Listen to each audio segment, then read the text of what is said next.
Hello, you wonderful people, and welcome to another episode of Untitled Reviews. This being a show where I talk about TV shows that are dramas. For today's episode, I'm going to talk about the latest episode of Ordinary Joe. A lot of really interesting things went down in this episode, so let's break it down.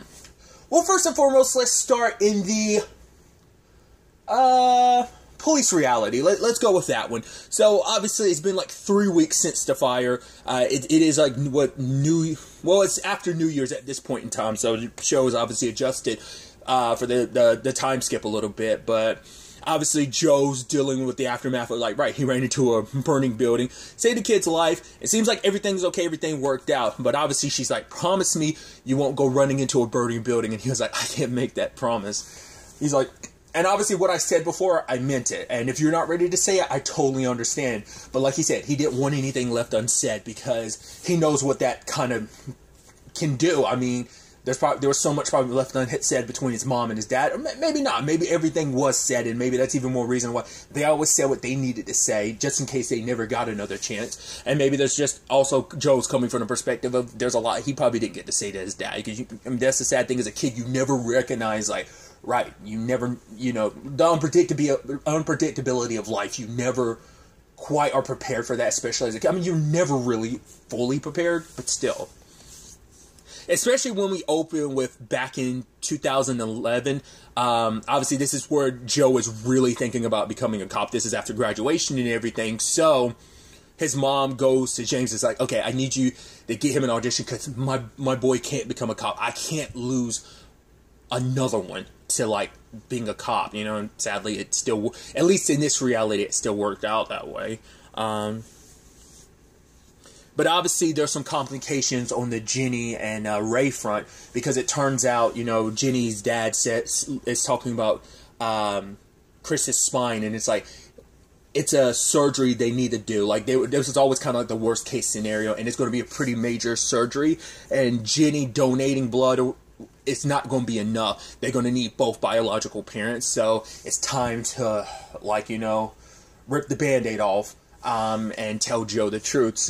And they sit down and talk to him, and it's like, okay, so you're a father. It's like, wait, what? I mean, they led into it pretty like, yeah, you're a genetic match for our son. It's like, how could I be a genetic, because you're his father. And it's like, look, I tried calling you, after graduation, and then, like, I kept calling you for months, you never picked up, and it's just like, it's hitting him all at once. I'm curious, is there going to be any ramifications for his current circumstances, like having gone into that fire?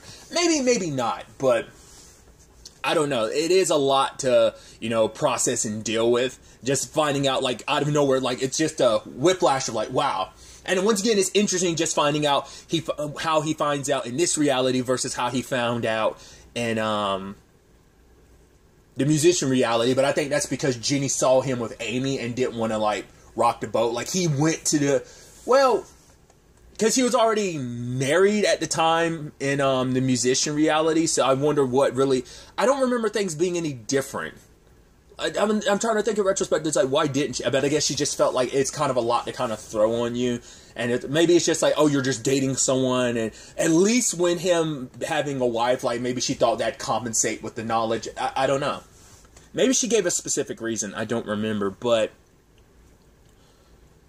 he ends up telling Amy, and Amy's like, wow, he's like, yeah. And she's like, so you're going to tell your mom? But she's like, no, I don't want to tell my mom because she'll want to be a grandmother, and he's just like, that's a lot for her to take on, because I think for him it's like, because she won't necessarily be a grandmother, she'll have to be kind of, unless it ever comes down to, like, we're going to let him know. I think that's going to be a future conversation, because Lucas doesn't know in that reality that about Joe, because it's just like, hey, this is my college friend Joe, and this is Joe's mom Gwen, so that's about it. But so it's like, right, like, knowing you have a grandson out there and not being able to be a part of it. Like, Joe didn't think she'd be able to handle it, just because she's already had so much heartbreak with everything going on with his dad. I think that really, I also think it's interesting, because and maybe this speaks volumes. I mean, maybe it was dealt with in between, like, the previous episode and this episode, but there was a lot of family stuff that came up in this reality that made Joe go, like, right, maybe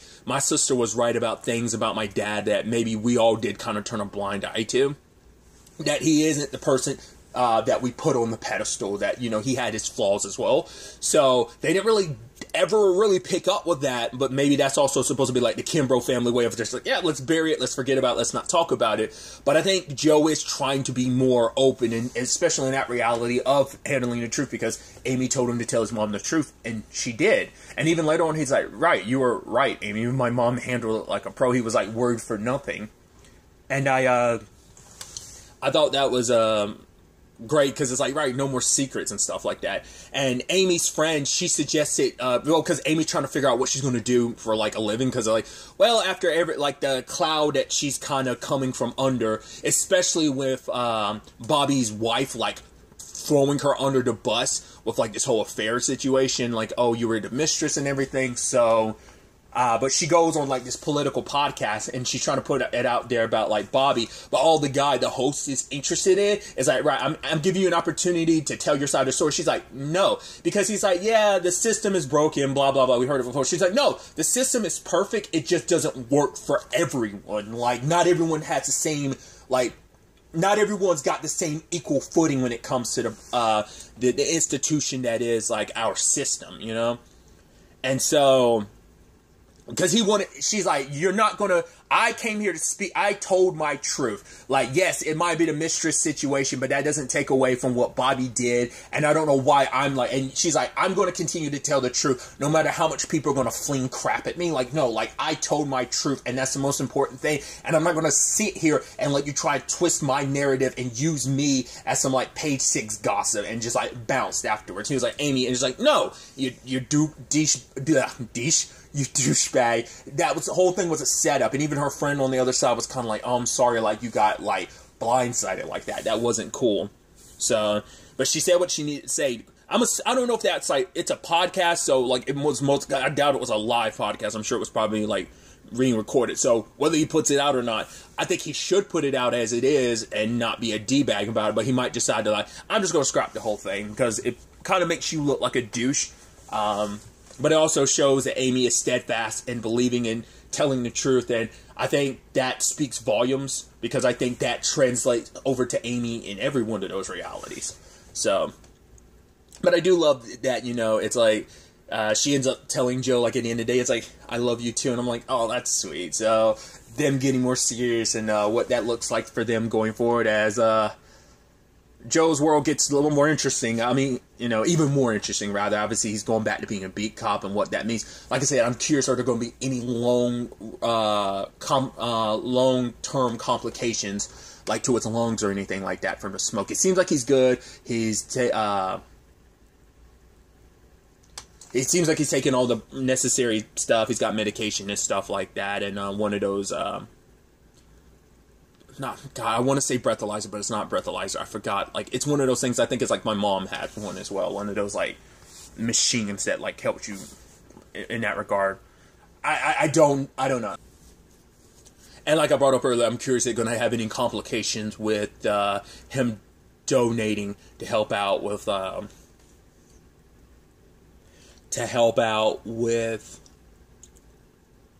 whole Lucas situation.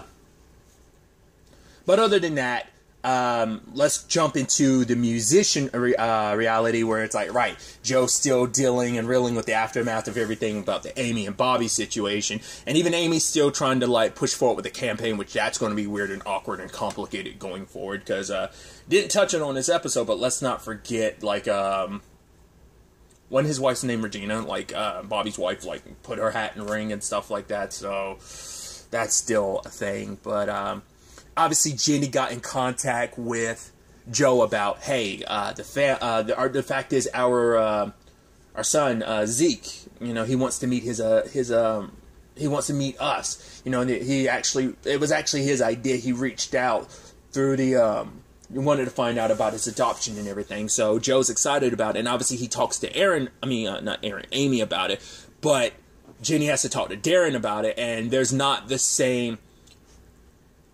Amy and Joe are in a complicated situation, but I think, and seeing how she handled it in the police rally, I think, like, Amy would have handled it as well. But it's the thing, the problem is Joe sat on that information for too long. You know, he kept the truth from him, which even her friend in this reality is like, you should tell Joe the truth about being like, the fact of the matter is, she's like, I'm afraid that if I do the wrong thing, I'm going to lose Joe. And she's like, you're going to lose yourself if you keep like balancing all these lies and stuff, especially because it's like, right, she's always wanted a baby, and now it's just like, it's like, are you 100% Bobby's? It's like, yeah. Like, Joe and her were on a dry spell at the time, so it couldn't be anyone else's but his. So, and she's kind of waiting, especially with, well, afterwards, like, Joe came to her about, like, yeah, Zeke wants to meet us. And she's like, no, that's a great idea. Like, it's like, right, he is your son, so you should go see him. And I think, like I said, I don't think it's just their current circumstances. I think Amy in general would have sided with that. And I think this whole situation of, like, this is part of your truth. This is part of your story. You need to kind of see it through. You got to get to meet him and get to know him. Then I mean, especially because this is something you've wanted for so long, too. So she knows how much having a son matters. So, like I said, I don't think that's just, like, the current situation of, like, oh, she feels guilty because it's like, no, I think it's, no, this is, I know you, Joe, and this is something that's important to you. So, at the end of the day, though, Darren's not so copacetic because it's a difference. At least Joe, he might have lied for a couple months, so that still sucks. But Darren's like completely blindsided. Because the difference is, at least Ray went into the situation like obviously knowing about. Obviously, it's like, no, like, Lucas is my son, whereas Darren didn't even know about, like, wait, you had a baby with someone else. Wait, that's why Joe was over, like, stopped by my place. Oh, that's also why he showed up at your birthday party, even though, like, I stupidly invited him. He's like, oh, you must think I'm, like, the biggest chump, and, like, Joe was like, it's not even like that. But it's just like, right, you lied to me about it. And because it also feels bad because it's not only, like, you kept this big secret for, like, 10 years.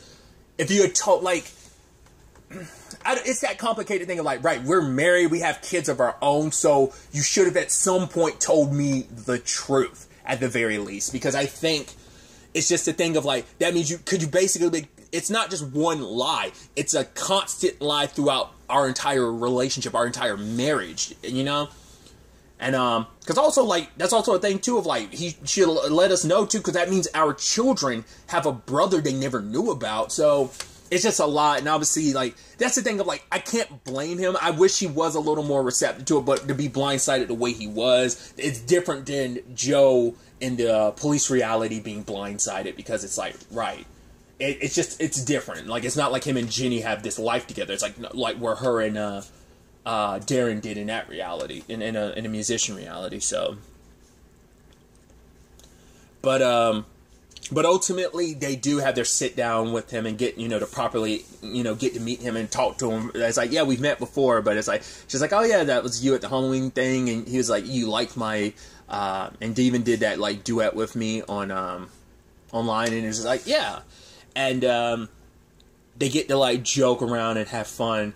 And then he asked a serious question, why'd you give me up for adoption? And I think this speaks volumes that Joe's the one that answered first. And I think he set the tone, because I think, because you see Jenny kind of look to him, because it's like, because she kind of sadly made that decision on her own. But I think this speaks volumes. It's like, no, we're in this together. I'm not here trying to throw Jenny under the bus, because I think even Joe recognizes who I was back then. I wasn't ready to be a parent. Like, we were both 18-year-olds. I mean, granted, they made it work in a different reality. So but it's like, right, hindsight's 20/20, but it's also hard to have hindsight when we're talking about hindsight from a different reality of, like, you making it work.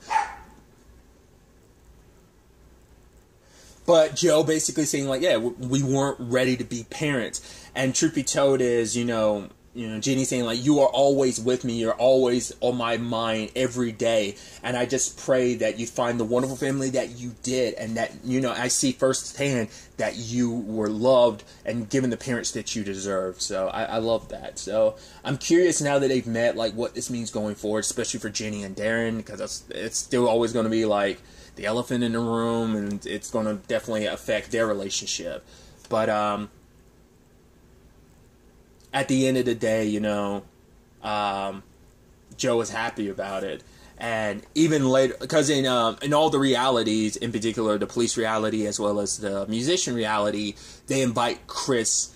He ends up coming to that celebration for Gwen, because she started that thing like 20 years ago for people affected by 9/11. You know, and a lot of those people were like her student. It was in particular like helping like students who were impacted because I think, you know, they lost family and just like what that did to New York as a whole. So it was amazing. But then Amy, you know, listening to her friend's advice is like, right, like, because at least she was forefront about the affair and didn't hide that. And once again, I think that speaks volumes about who she is. Like, she hid it for a bit, but when he was speaking his truth, it's like, right, I have to speak mine. So it's like, right, this is all on open. He's like, you can tell me anything. She's like, it's a baby. I'm pregnant. It's like, he's like, oh, but it's, and she's like, it's Bobby. So it's like, where do they go from there? They're already in a rocky place, and this is going to complicate things, especially like with the campaign and everything too, because I'm sure that's going to be used against her. It's like, oh, you were having an affair with my husband, and then on top of, like, she hasn't said that publicly, but finding out that you're pregnant with Bobby's baby is probably going to make that even worse, maybe. We'll see. I think that's definitely going to get used against her, but we'll have to wait and see. And then finally, on the nursing reality, obviously, like, Jenny couldn't stay long because of, you know, Christmas break was only so long, so she had to go back to Atlanta. And so Joe, obviously, you know, loves her, and they love each other, and it's just, like, still finding their way through this whole new dynamic. I love that he came out in the shower, and Kenzie was there. He's like, oh, I'm sorry. She's like, nope, it's good. But I love that. It's like, oh, yeah, you made Christy's, like, how long did it take you? It's like, about, like, a day or two. And she was like, and he was like, yeah, but, like, you, like, sewed your, like, finger, so there was a whole bunch of blood on it. It's what Chris was saying. It's like, she's like, cool. So I kind of told people I knew about it, other caretakers about it, and like I kind of pre-sold 36. So it's like, cool, we got to make this. Which Chris is like, yeah, I mean, these are really good for people in my situation too. It's like the retail versions are like $800 or ugly or both. So it's like, yeah, we'll be doing a lot of good. So obviously he got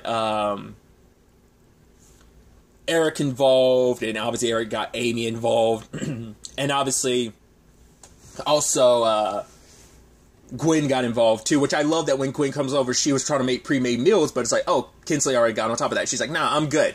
I got it. She's like, well, I'm sorry I'm not stepping on your toes. So it's like, no, you do that. I get time to prepare for my, you know, my, like, this, like, tribute kind of to me. And it turns out, like, obviously she talks a little bit about her situation with James, and we kind of see that situation across all the different realities of there was something there. Apparently they had, like, a one-night situation, like, around 2011. Because he's been asking her out for years, and she thought she was ready, but she wasn't. And now she's like, well, we haven't talked since then, so... But I love that Kinsley was all about, like, no. Like, go after what you want, you know? And I thought that was really beautiful. And she was like, okay, who are you? She's just like, I'm just someone who knows. I was like, yo, I'm curious. Because I'm almost waiting for, like, the other shoe to drop with Kinsley. Because at first I was worried, I'm like, you don't think they're starting up an affair situation in that nursing reality? I don't think so. Because at first I was worried about, because, like, right there's Jeannie and her coworker who, like, obviously Joe was already kind of worried about that, but it's like, no, it's all good. At least it seems like it is. But then on top of all that as well, I was just a little worried that there might be something with this Kinsley thing, like an affair. Like, I don't think that's the route they were going. I was kind of worried about that, but now part of me is it just feels like there's something there, like the way she's trying to connect with Joe. I'm like, you don't think we're going to find out she's actually like a secret sibling? Like, there's this whole, like, oh, in other realities, both the musician reality and the cop reality, you're finding out that you're secretly a father. Like, what if you find out you secretly have a sister, and that's what this whole Kinsley thing is? I don't know, like, it could just be her, like, getting close on, because she made it clear, too, she's like, I have a boyfriend, but, like, it's just certain things, it seems like that storyline, I don't know where that's going to go. I was like I said, I was nervous at first about an affair. I don't think that's where they're going to go, but especially, like, the way they're setting up both Joe and Jenny's storylines, but I don't think that's going to happen. At least, I kind of hope it doesn't. But I don't know. Like, I feel like there's definitely something with Kinsley, and I'm just not sure what that development's going to be. So, like I said, for now, I'm leaning towards the maybe half-sibling, like, she knows, and that's why she kind of definitely went out of her way, because she's using this as an excuse to get close to that family. So, maybe that's what it is. Like, maybe Joe's dad had an affair or something, or... I don't know. Like I said, I'm probably, like, reaching there, but that's where my current thoughts are. But